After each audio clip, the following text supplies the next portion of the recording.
कहानी को पूरा समझने के लिए कहानी के पिछले सभी भागों को ज़रूर देखें। उसका लिंक मैं आपको डिस्क्रिप्शन बॉक्स में दे दूंगी और साथ में कमेंट बॉक्स में पिन भी कर दूंगी, तो आप वहां से भी जाकर देख सकते हैं। मुझे नहीं पता आप क्या सोचते हैं मेरे लिए, पर मैंने आपको हमेशा गौरांगी की तरह ही पिता तुल्य माना है। मैंने बहुत बार कोशिश की कि आपसे बात करूं, पर एक झिझक ने मुझे रोक लिया। पर आज सब कहना चाहता हूं। बाबूजी, आशीष बहुत अच्छा लड़का है और चाची अम्मा, आप जानते हैं, उन्होंने ही सबसे पहले मेरे और गौरांगी के रिश्ते को अपनाया था। पिछली बार जो भी गलती मुझसे हुई मुझे माफ़ कर दीजिए उसके लिए।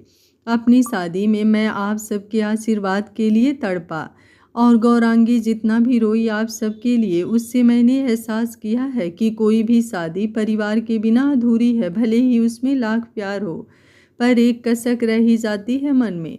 पर इस बार कोई कसक नहीं रखना चाहता मैं, इसलिए सबसे पहले आपसे मैंने खुद बात की।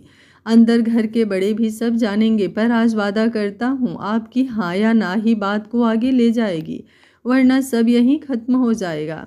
अर्धांग आज खुद जगमोहन जी को बाहर लेकर आया था बात करने के लिए, साथ में केशव भी था। उसकी आंखों की सच्चाई आज जगमोहन जी को अपनी बेटी के नसीब पर फक्र करवा गई। अपना तो बहुत पहले ही लिया था उन्होंने उसे, पर आज आगे बढ़कर अर्धांग को गले से लगा लिया। हम जो थे सो हैं और शायद रहेंगे, पर अब हम अपने बच्चों के हिसाब से चलना चाहते हैं। समझ चुके हैं कि हमारे बच्चे भी तो प्रेम बस ही तो हमारे हिसाब से चलते हैं, तो हम क्यों नहीं। हमें ईमान है इस बार तुम्हारी बात का। वो बोले तो अर्धांग ने पलटकर केशव की तरफ देखा। उसकी आंखें भीग चुकी थी, फिर भी मुस्कुराकर उसने इशारा किया तो अर्धांग ने झुककर उनके पैर छू लिए। खुश रहो अर्धांग, तुम्हारा आना तो हमारी बेटी के हाथों की लकीरों में हम पहले ही पढ़ चुके थे। उसके बाद के भी परिवर्तन अब हमें मान्य है, वो आज पूरे दिल से बोले। इधर अंदर अलग ही माहौल था। आशीष महाराज की जवानी, उनकी कहानी सुन सब सकते में थे, खासकर शास्त्री परिवार सदमे में था। ये क्या कह रहे हो लल्ला? सुनैना ने बात पक्की करते हुए दोबारा पूछा। माँ, मुझे अनुराधा से ही शादी करनी है, आप मान जाइए ना। दादी, वो चाची अम्मा के पैरों के पास बैठकर बोला, तो बाकी सब मुँह बाए बस टाइम टाइम पर आशीष की आंखों के इशारे से हिम्मत दे रहे थे। क्या कह रहा है ये विविधा? ललिता बोली। यही कि जिस डायन को आप इनके सर से उतारने के लिए बाबा से बात करने वाली थी ना, उसका नाम इन्होंने खुद बता दिया है। अनुराधा नाम है उसका। कान्हा ललिता के कान के पास आकर बोला तो उन्होंने उसे घूरा। लो, बाबा की कमाई रुक गई। बेचारे बाबा, उनके घूरने का उस पर रत्ती मात्र भी असर नहीं हुआ और दूसरा डायलॉग भी कान्हा ने चिपका दिया। अपनी बात से फिरोगे तो नहीं आशीष? चाची अम्मा, जो अब तक चुप बैठी थी, एकदम बोली। नहीं दादी, कभी नहीं। वो जल्दी जल्दी पीछे खड़े अनिमेष को देखकर बोला। आखिर डर तो लगना लाजमी था। तो ठीक है, क्या कहती हो ललिता देवी? कुलवंती, बात आगे बढ़ाई जाए। हम क्या कहें चाची अम्मा, आप खुद समझदार हैं। और फिर ललिता से पूछो, इस बार भी भतीजी खुशी से देगी कि नहीं? कुलवंती ताना मारकर बोली तो ललिता भी कहाँ पीछे थी। हमको क्या आपत्ति है, आप रिश्ता पक्का समझे, वो बोली तो विविधा वसुधा की जान हलक में आ गई। जी जी, एक बार केशव के बाबूजी और देवर जी से तो पूछ लो, वो धीरे से बोली। हमें मंजूर है। और दादा को भी, पीछे से श्याम मोहन बोले तो सबने मुड़कर उन्हें देखा। बस फिर क्या था, दुनिया के जोड़े बनाने वाली अनुराधा का रिश्ता जगमोहन जी ने खुशी से अभय और जोरावर के समक्ष रखा और मंजूरी के साथ उस पर मोहर लग गई। आधे घंटे के अंदर मिठाई का दौर चला, सारे बड़े बड़ों के साथ और सारे बच्चे बच्चों के साथ। और आशीष, अब खुश हो? आधे घंटे के अंदर मिठाई का दौर चला, सारे बड़े बड़ों के साथ और सारे बच्चे बच्चों के साथ। और आशीष, अब खुश हो? अनिमेष बोला। क्या भाई? वो तो मारे खुशी के बोल ही नहीं पा रहा था। केशव से पूरी बात जानने के बाद गौरांगी ने पास खड़े अर्धांग को प्यार से देखा। सच ही तो है, हर बात में लाजवाब है उसका पति। आराधना, सुप्रिया और सोना और प्रिया के बीच बातों का दौर शुरू हुआ। अरे यार देख, क्या से क्या हो गया, उस बात के पिटारे का रिश्ता पक्का हो गया है और उसे पता भी नहीं है, सुप्रिया बोली तो कान्हा तुरंत उसमें शामिल हुआ। हाँ तो उसे क्यों पता नहीं है, और है कहाँ ये? वो बोला तो अब जाकर सबका ध्यान अनुराधा पर गया, जो कब से गायब थी। आशीष, अनुराधा को तो पता होगा सब। गौरांगी तुरंत उससे बोली तो पानी पीते हुए आशीष को खांसी आ गई। अरे संभाल के, मतलब जिसकी शादी उसी को पता नहीं। अनिमेष सर पकड़कर बोला। लो हो गया कांड, शादी से पहले शहीद होना है ये इन्हें अब। कान्हा बेड पर पसर कर बोला तो सबका ध्यान उसकी तरफ गया, पर किसी ने उसकी बात काटी नहीं। सब जानते थे वो सही बोल रहा है। अब क्या होगा? सब एक साथ बोले। वही होगा जो मंजूरे, इनके सर पर सवार चुड़ैल होगा। अब तो बुआ के बाबा भी कुछ नहीं कर सकते बेचारे। कान्हा फिर बोला तो इस बार आराधना ने उसे छोटी आंखों से घूरा। गौरांगी, अनुराधा कहाँ है? प्रिया उन सबको किनारे करके बोली। मुझे क्या बताकर गई है भाभी? अरे हाँ, नेहा, नेहा वो भी तो गायब है। कहीं ऐसा तो नहीं उसके कमरे में हो? वो बोली तो सब एक साथ नेहा के कमरे की तरफ गए। वो अंदर से बंद था। उन सब ने बेचारगी से अर्धांग की तरफ देखा और आशीष ने तो हाथ ही जोड़ लिया। तो वो उन्हें साइड करता हुआ आगे आया और दरवाज़ा खटखटाया। कौन है? अंदर से आवाज़ आई। दरवाज़ा खोलो, अर्धांग बोला तो स्पीड से 1 मिनट के अंदर दरवाज़ा खुला। अनुराधा ही थी और उसके पीछे नेहा। क्या हुआ भाई? वो माथे पर आए पसीने को पोंछ कर बोले। बाहर आओ, कुछ बात करनी है, अर्धांग ने कहा तो वो दोनों उसके पीछे हो ली। गंभीर माहौल के चलते कोई कुछ बोलने से रहा तो सब एक तरफ हुए और आशीष वो तुरंत वहाँ से गायब हुआ। अर्धांग ने अनुराधा को बालकनी से नीचे हाल में झांकने को कहा। बिना बोले पूरी बात सुनो, वो बोला तो अनुराधा ने ना समझी से नीचे चल रही बातों पर ध्यान दिया और फिर उसकी आंखें बाहर आ गई। पागल हो? वो जैसे ही चिल्लाने को हुई, अर्धांग ने फुर्ती से उसके मुंह पर हाथ रखा और खींचकर रूम में लाया। उधर सबके रूम में आते ही कान्हा ने फुर्ती से रूम का दरवाज़ा बंद कर दिया। पागल हो गए हैं सब? ये क्या हो रहा है नीचे? और किसने किया है ये सब? हिम्मत कैसे हुई इस चंबू के साथ मेरा द ग्रेट अनुराधा का रिश्ता तय करने की? वो चिल्लाकर बोली तो सब एकदम चुपचाप एक दूसरे का मुंह देखने लगे। चंबू? अनिमेष धीरे से हैरानी से बोला। आशीष को बोल रही है, कान्हा बड़े आराम से समझाकर बोला। देखो अनुराधा, आराधना हिम्मत कर आगे बढ़कर बोली। पहले मुझे ये बताओ ये किया किसने है? उसके बाद मैं आप सबको आराम से देखूंगी। अनुराधा बोली तो सबकी निगाह उठकर आशीष की तरफ घूम गई जो बेड पर सांस रोके बैठा था। इसने किया? इसकी तो मैं। वो आगे बढ़कर वाकई आशीष का गला पकड़ चुकी थी। क्या कहा नीचे? सबसे बोलो अभी, वरना आज पक्का गला दबा दूंगी मैं तुम्हारा। भाई प्लीज बचाइए मुझे, वो डर से चिल्लाया।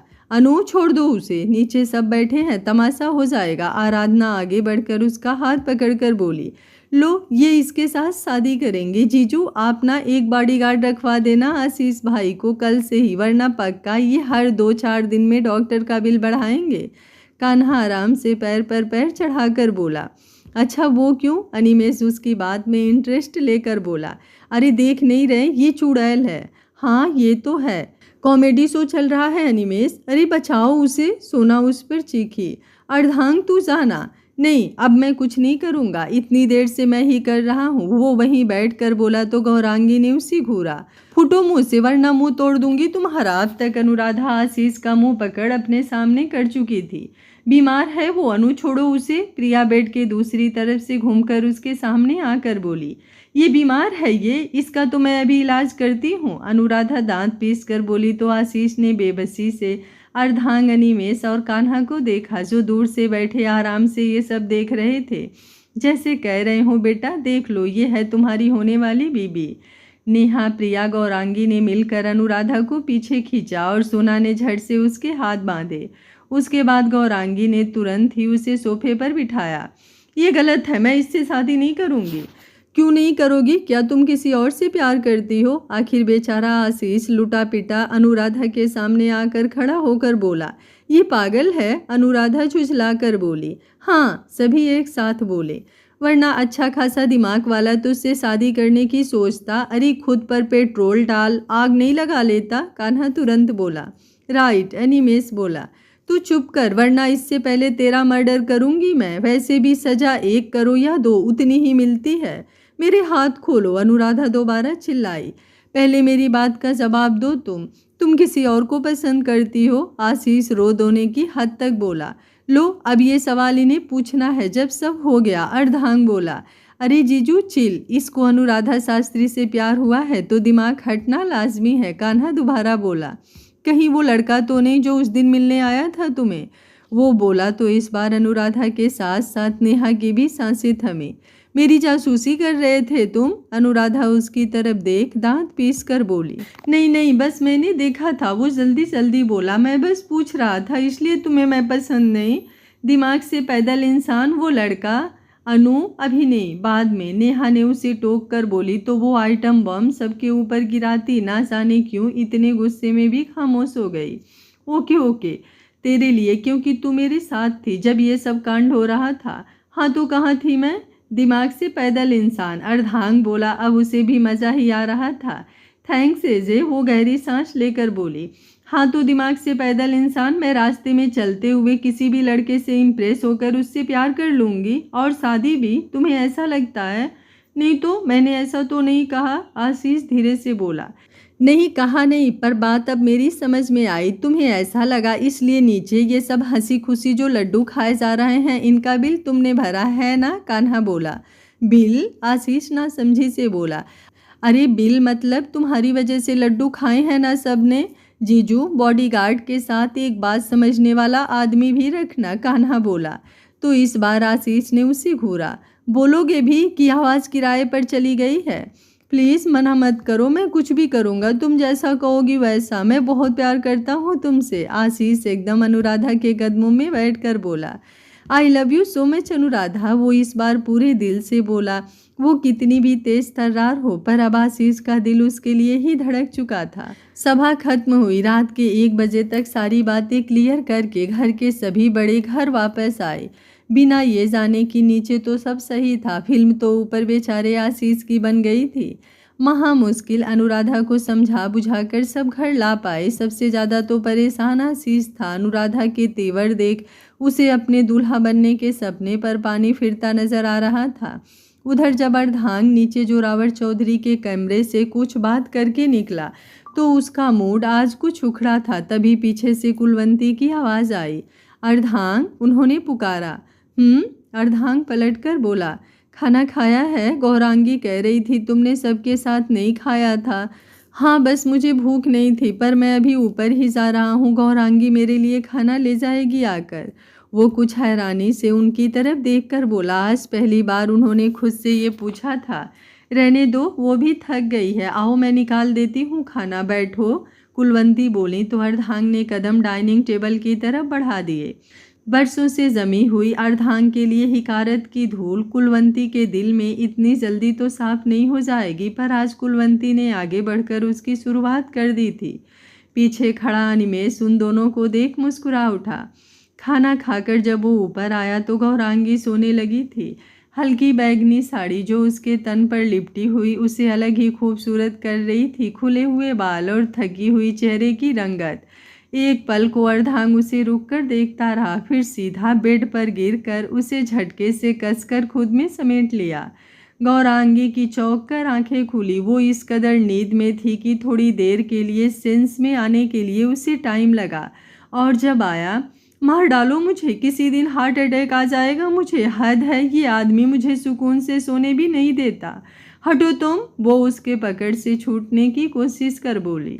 नहीं हटूंगा, मेरा मन नहीं है, बोल उसने उसके दोनों गालों को चूम लिया तो गौरांगी बेबसी सी उसे देखने लगी। मैं क्या करूं तुम्हारा? प्यार और सिर्फ प्यार। अच्छा, उससे तुम्हारा पेट नहीं भरेगा, मैं खाना लेकर आती हूँ, खा लो। मैं खा चुका हूँ, तुम लेटो। अच्छा, खुद से लिया क्या? नहीं, माँ ने दिया, वो बोला तो गौरांगी ने हैरानी से उसकी तरफ देखा। फिर उसकी आंखों में उतरी हुई अलग ही चमक को देख वो खामोश रही। एक बार फिर से सब समझ गई। तो अब सो जाओ, गौरांगी उसके गाल पर हाथ रखकर बोली। नहीं अभी नहीं, और तुम भी नहीं सोओगी अभी? अपने पति को ऐसे बिना प्यार किए सोना गलत बात है। अच्छा, कभी पति ने खुद के कर्म देखे हैं? हाँ देखे हैं ना, बहुत अच्छे हैं, तभी तो तुम मिली ना, वो उसके लबों की तरफ बढ़कर बोला। मुझे तो अनुराधा की तरफ से बहुत टेंशन हो रही है, गौरांगी कुछ चिंतित सी बोली। उसकी टेंशन आशीष लेगा, तुम अभी मेरी टेंशन लो, मैं पागल हो रहा हूँ तुम्हारे लिए, बोल उसने उसे खुद में समेट लिया। अगली सुबह शास्त्री परिवार की रौनक कुछ और ही थी। अनुराधा का रिश्ता हंसी खुशी तय हो जाने के उपलक्ष्य में विविधा ने आज सुबह सुबह की बैठक बिठा दी थी। अच्छा रिश्ता है जीजी, अकेला लड़का, गांव में इतनी ज़मीन जायदाद, यहाँ भी घर और ज़मीन, ऊपर से सुंदर भी है लड़का। बस सब अच्छे से निपट जाए अब, विविधा खुशी से बोली। सही कहती हो विविधा, पर तुम्हारी इस खुरापाती बेटी का मुझे बिल्कुल भरोसा नहीं, कब जाने क्या कारनामा कर दे। कल देखा नहीं था लौटते हुए कैसा मुंह बना था इसका, पक्का इसके दिमाग में कुछ चल रहा है। सही पहचाना बुआ, अनुराधा सर झाड़ और मुंह पहाड़ के अंदाज में उनके सामने खड़ी होकर बोली। पीछे से बाकी चंडाल चौकड़ी भी आकर खड़ी हुई, मुंह बाए हुए उसकी बात सुनकर। पता नहीं अब क्या धमाका हो, आपने ज़िंदगी में पहली बार सही दिमाग लगाया है। मुझे तो लगता था आपके पास दिमाग ही नहीं है, पर मान गए आपको। अनुराधा उनकी तरफ देखकर बोली। अच्छा, कहना क्या चाहती हो, मैं पागल हूँ? वो पल्लू संभाल उठकर गुस्से में बोली। अरे इनके पास वाकई दिमाग है, इन्होंने खुद को पहचान भी लिया कि ये पागल हैं। कान्हा तुरंत बोला तो पास खड़े केशव ने उसे घूरा। कहना क्या चाहती हो अनु? केशव तुरंत आगे आकर बोला। उसे अपनी खुरापाती बहन के कारनामे पता कहाँ थे। भाभी, आपने अपने पति को बताया नहीं था कल? कान्हा धीमे से एक कदम पीछे हो प्रिया के पास आकर बोला। नहीं, आते ही सो गए थे, ये टाइम ही नहीं मिला, तभी ये धोती खोल रहे हैं हम सब की। अब देखना ये चुड़ैल फिर फटेगी। बहुत खुश हो ना माँ, पर समझ लो इतनी जल्दी आपकी छाती पर से नहीं हटूंगी। देखती हूँ कौन मेरी शादी करता है उस चंबू से। देखा देखा विविधा, कैसे तेरी छोरी की जुबान चल रही है। मैंने कहा था तुमसे, ये हम सब की नाक कटवाएगी, देख लेना तुम। सबसे पहले तो आपकी नाक आज काट लेती हूँ बुआ। कल सबसे ज़्यादा लड्डू इन्हीं के गालों में भरे थे। वो इधर उधर कुछ देख कर बोली। अरे चाकू ढूंढ रही हो ना, ये लो। कान्हा उसके हाथ में बड़ा सा चाकू देकर बोला। कान्हा, पागल हो तुम? हाँ, हो भी सकता हूँ, आखिर बुआ पर गया हूँ। क्यों, याद है ना बुआ, तुम और मेरा केशव जब पैदा हुए तो बिल्कुल मेरी तरह थे। वो उनकी नकल उतार कर बोला तो ललिता देवी दांत किलस कर रह गई। अनु, बड़े मामा आ रहे हैं, ये अपने सारे प्रोग्राम बाद में, जब वो चले जाएं तब काटना माँ की नाक। सुप्रिया को सुबह सुबह छत से भागती हुई आई। वो दीपक से ऊपर बात करने गई थी, पर एक कान उसका नीचे आंगन में भी था। कम से कम तू तो ऐसा मत बोल, तेरी माँ हूँ मैं। पता है माँ, पर इससे पहले कितनी बार आपको कान्हा और अनुराधा से ऐसी धमकी मिली है? कभी कुछ हुआ है? नहीं, तो आज भी नहीं होगा, सुप्रिया बेपरवाही से बोली। उसके बाद जगमोहन जी के आते ही वो चाकू छुरे वाली नौबत एकदम भक्ति माहौल में बदल गई। उन्होंने आते ही खुश होकर कहा, ये देखो कुंडली मिला ली हमने, सब बहुत शुभ है। अगले महीने सावन की पूर्णिमा को हमने अनुराधा के विवाह की तिथि निश्चित की है। वो बोले तो अनुराधा ने दांत किलसते हुए आराधना की तरफ देखा तो उसने इधर उधर देख नजरें चुरा ली। घर में सब खुश हो गए, बस चांडाल चौकड़ी ही सूखे घूंट पी रही थी अनुराधा की वो खतरनाक नजरें देख। और सबसे ज़्यादा तो फिक्र अभी आशीष की हो रही थी सबको, जो अभी गहरी नींद में सपनों में खोया हुआ था, इस बात का बिना अंदाज़ा किए कि फिर उसकी ख्वाबों ख्यालों की मल्लिका उसका गला दबाएगी। उधर नेहा की प्रेम नैया भी समर के साथ चलने लगी थी। आज सुबह की हुई बात में नेहा ने अनुराधा की शादी आशीष से फिक्स होने की बात भी उसे बताई, तो उसे भी अनुराधा मैडम के कारनामे याद कर 440 वोल्ट का करंट लगा। इधर सारे कारनामों के सरताज अनिमेश और अर्धांग अभी भी सो रहे थे। नीचे आगे के कार्यक्रम, जिनमें आशीष बाबू की गर्दन की नाप फिर अनुराधा के द्वारा ली जाए, ऐसी रस्म की तैयारी की जा रही थी। मतलब एक छोटे से समारोह में उनकी मंगनी होने की तैयारी, जिसे आज ही होना है। सुनकर सोना और गौरांगी कमरे में जाकर अपने अपने पति परमेश्वर को जगाने के लिए दौड़ पड़े। सुनो, उठो। गौरांगी भागती हुई सीधा अर्धांग के ऊपर से चादर खींचकर बोली, जिसमें वो बिल्कुल नाकामयाब हुई, क्योंकि अर्धांग ने चादर का छोर नींद में ही पकड़ उसे इतनी तेज झटका दिया कि वो सीधा चादर सहित उसके ऊपर। ओफो, किसी दिन मेरी कमर या फिर मेरा मुंह तुम्हारे इन कारनामों की वजह से टूटेगा फूटेगा ज़रूर। गौरांगी झुझला कर बोली।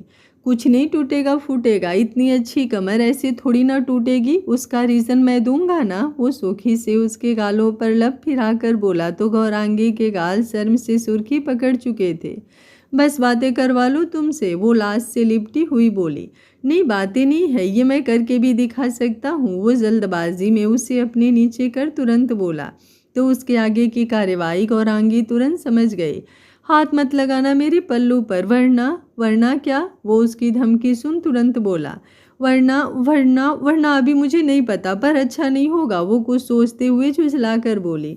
तो जब सोच लेना तब बताना, तब तक मैं ये कर लेता हूँ, ओके? बोल वो उसकी हमेशा की तरह हर बात पर अपनी बात रखता हुआ अपने काम में लग चुका था। अच्छा सुनो, अनुराधा और आशीष की मंगनी आज ही घर वालों ने रखी है, वो बोली। तो अर्धांग ने सर उठाकर उसकी तरफ देखा। क्या बात है? लगता है आशीष से अब किसी को प्यार नहीं है, तभी उसे तुम्हारी बहन के हाथ में सौंपने की बड़ी जल्दी है।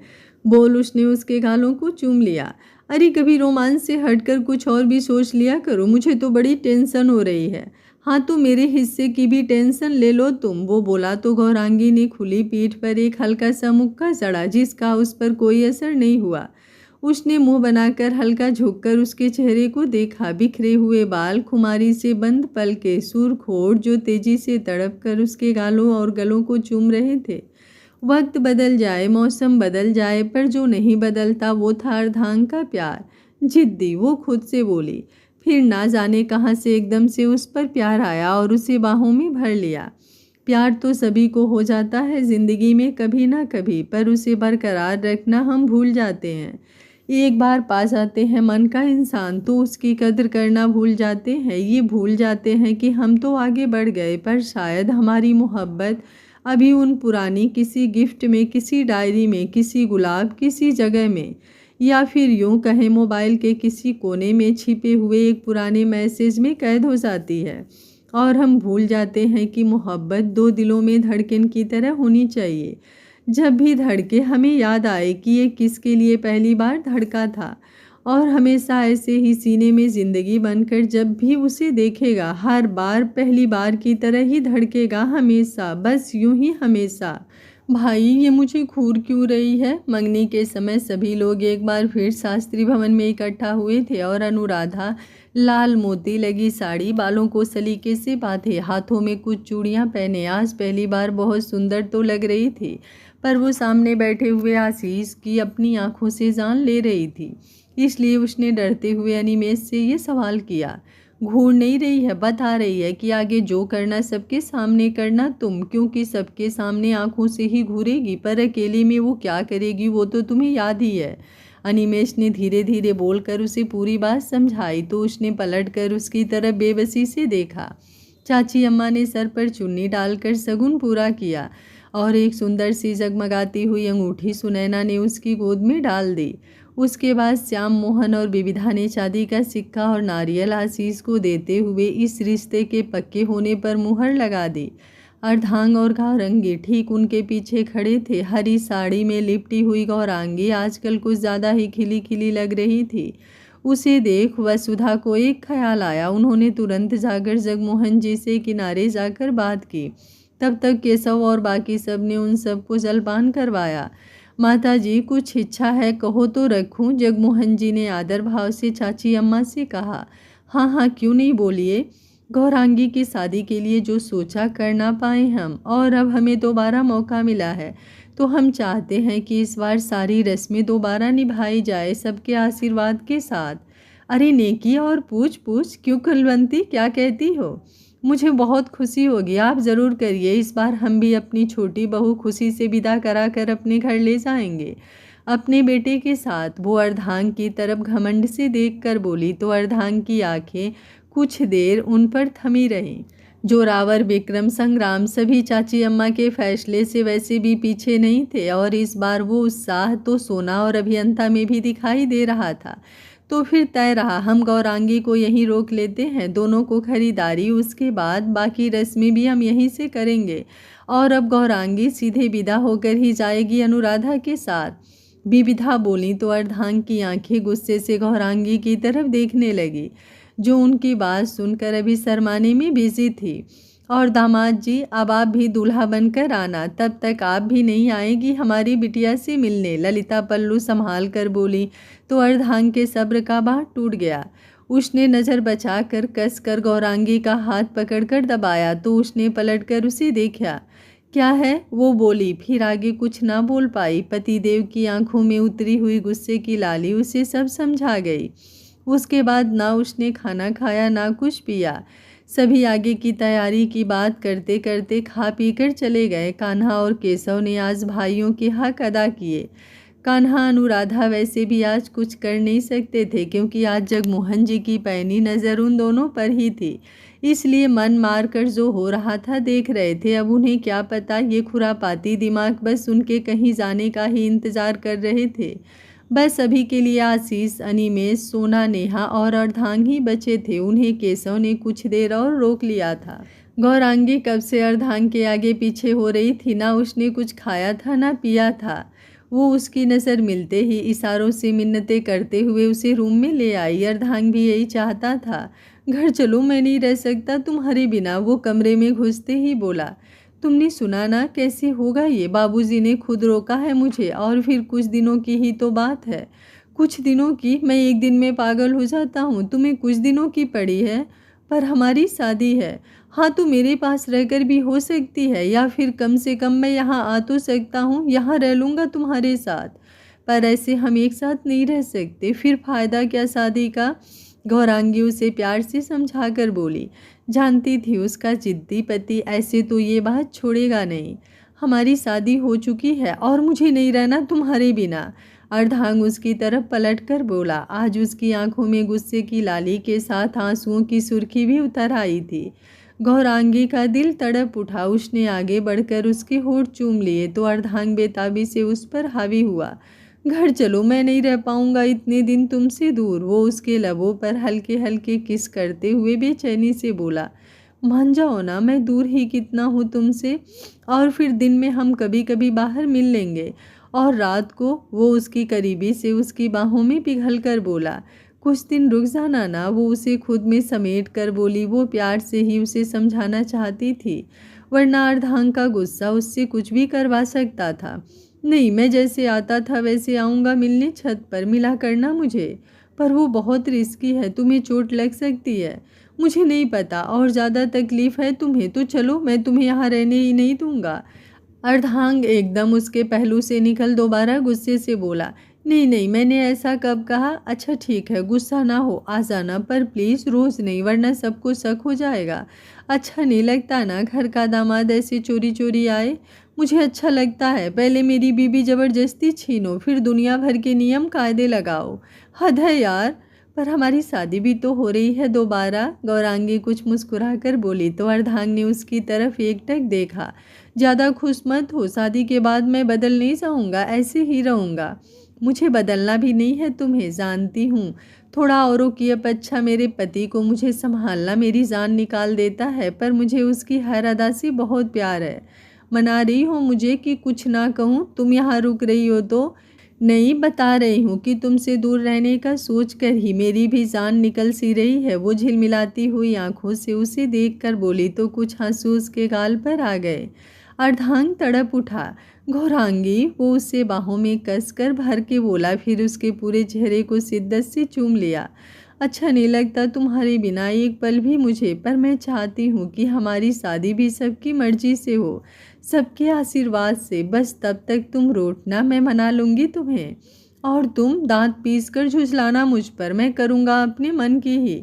वो आगे की पूरी बात बताकर बोला तो गौरांगी हंस पड़ी। खाना खा लो ना चलकर। गौरांगी उसे मना कर बोली, नहीं नहीं खाना, मुझे भूख नहीं है। चलो ना, तुम नहीं खाओगे तो मैं कैसे खा पाऊँगी?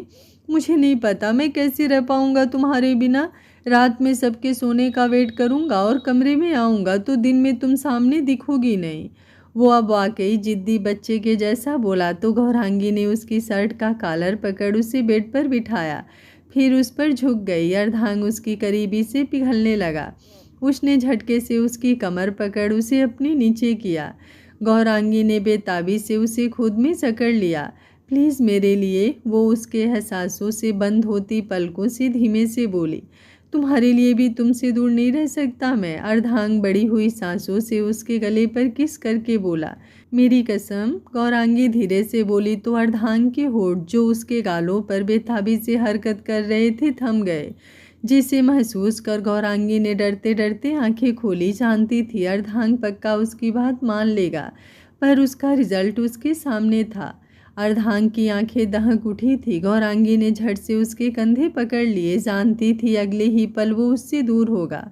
सांसों की रफ्तार इस कदर बढ़ी थी जिसे महसूस कर गौरांगी सहम सी रही थी। मेरी कमजोरी का फ़ायदा उठाती हो तुम, वो गुस्से से बोला। नहीं, अपने प्यार पर भरोसा करती हूँ और बहुत प्यार करती हूँ तुमसे। गौरांगी कुछ ऊपर उठ उसकी जलती हुई आंखों पर अपने होठ रख कर बोली तो ना चाहते हुए भी अर्धांग की पलकें बंद हो गई। आई लव यू, गौरांगी धीरे से उसके कान के पास आकर बोली। पास रहो ना थोड़ी देर, गौरांगी इसरार कर बोली तो अर्धांग एक बार फिर मजबूर हो गया। गौरांगी से बेहद प्यार उसकी हर बात से ऊपर था और वो इस मामले में कभी दो राय नहीं हुआ। गुस्सा और नाराज़गी पर भी उसका प्यार भारी पड़ता था और गौरांगी वो उस पर अब वारी जाती थी। नसीब था उसका, वो किस्मत होती है लकीरों में, जो इस कदर चाहता था वो उसे। उसके प्यार से वो इतनी बिजी रहती थी कि ज़िंदगी में और कोई कमी है भी या नहीं वो सोच भी नहीं पाती थी। प्यार पेट नहीं भरता, पर अगर इस कदर हो मरने में भी तकलीफ़ नहीं होती। वो धीमे धीमे प्यार से उसे समझाती रही, तब तक जब प्रिया ने आकर दरवाजे पर दस्तक नहीं दी। वो उसे बता कर आई थी, पर अब सब अर्धांग को खाने के लिए पूछ रहे थे। उसके बाद वो मना कर अर्धांग को खाने पर लाई और उसे खुद परोस कर खाना खिलाया। सोना और नेहा को भी उसने साथ बैठने को कहा। अब गौरांगी तो यहीं रुकने वाली थी। गौरांगी, मैं घर जाकर कुछ कपड़े भेज दूं? सोना ने प्यार से पूछा तो गौरांगी खुशी से भर उठी। हाँ हाँ भाभी, ज़रूर, आप ऐसा करना, मुझे वीडियो कॉल कर लेना, मैं बता दूंगी। ठीक है, अनिमेष के हाथ भिजवा दूंगी। अब भाई देवर जी तो आने से रहे, वो मजाक कर बोली तो अर्धांग ने हल्की मुस्कान से सोना को देखा। क्या सच में? अनिमेष बोला तो वही मुस्कान अब सिमट कर आंखें घूरने के स्टाइल पर उसकी तरफ उठी। डरा मत, अच्छे से जानता हूँ, ऐसी नहीं मानेगा तू। तो चिल्ला चिल्ला कर स्कीम बता दो सबको मेरी। अर्धांग धीरे से उसकी तरफ झुककर बोला तो अनिमेष सकपका गया। उधर नेहा का फ़ोन बराबर बज रहा था। वो जस्ट अर्धांग के पास ही बैठी थी। उसका ध्यान कुछ देर बाद उस पर गया। किसका फ़ोन है? उसने उसकी तरफ देखकर कहा। किसी का नहीं भाई, वो मारे डर के इतना ही बोल पाई और हड़बड़ाकर मोबाइल स्विच ऑफ कर दिया। अनुराधा को आशीष अकेले नहीं मिल रहा था। वो जब भी कोशिश करती वो इधर उधर हो जाता। बकरे की अम्मा कब तक खैर मनाएगी? वो उसे एकटक घूर कर बोली। फिर जगमोहन जी को देखा। मन मार कर पैर पटक कर नेहा के पास चली आई और आखिरकार आशीष अनुराधा को अकेले मिल ही गया। हुआ ऐसा कि अनिमेष और सोना एक साथ हवेली चले गए तो आशीष, जो अर्धांग के चक्कर में रुका था, उस पर घास तब गिरी जब गौरांगी उसके साथ हवेली के गेट तक साथ चली गई। इधर बची नेहा। उसे अनुराधा ने उसके प्रियतम प्यारे से बात करने का आइडिया दे दिया और पकड़ लिया आशीष को। घूर क्यों रही हो? वो आखिरकार धीरे से बोला। गला दबा दूं तुम्हारा? अनुराधा तुरंत उसकी बात सुन आगे बढ़कर बोली तो वो पीछे हटा।